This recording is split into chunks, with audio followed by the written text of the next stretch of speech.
Un réseau fragile qui peine à tenir lors d'épisodes de vents violents, de pluies intenses, de verglas ou lors d'une première bordée de neige. Au plus fort des pannes mardi matin, 395 000 clients d'Hydro-Québec ont été privés d'électricité. Il faut vraiment qu'il y ait des améliorations. Pour la ministre de l'Économie, de l'Innovation et de l'Énergie, qui était pourtant aux côtés du premier ministre lundi pour vanter la puissance et l'importance d'Hydro-Québec, une chose est claire.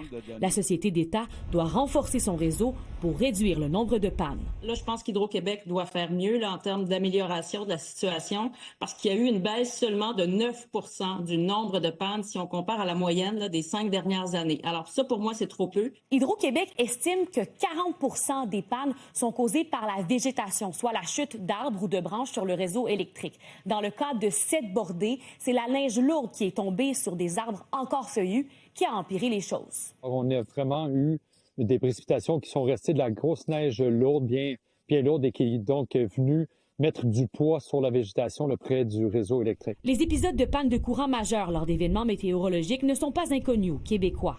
En 2022, la vérificatrice générale avait critiqué Hydro-Québec au sujet des conditions de son réseau. En 7 ans, la société d'État a doublé ses investissements pour maîtriser la végétation. D'ici la fin de 2025, l'objectif est d'effectuer des travaux sur 22 000 km de réseau et d'abattre 85 000 arbres jugés dangereux. Le but, réduire de 30 % les pannes causées par la végétation d'ici 2028. L'enfouissement des fils en zone urbaine réduirait également les pannes, comme le fait la Norvège. Hydro-Québec le fait déjà dans certaines villes, mais un réseau entier coûterait près de 100 milliards de dollars. Une estimation jugée irréaliste et trop coûteuse pour le gouvernement. Anne-Sophie Jobin, TVA Nouvelles, à Montréal.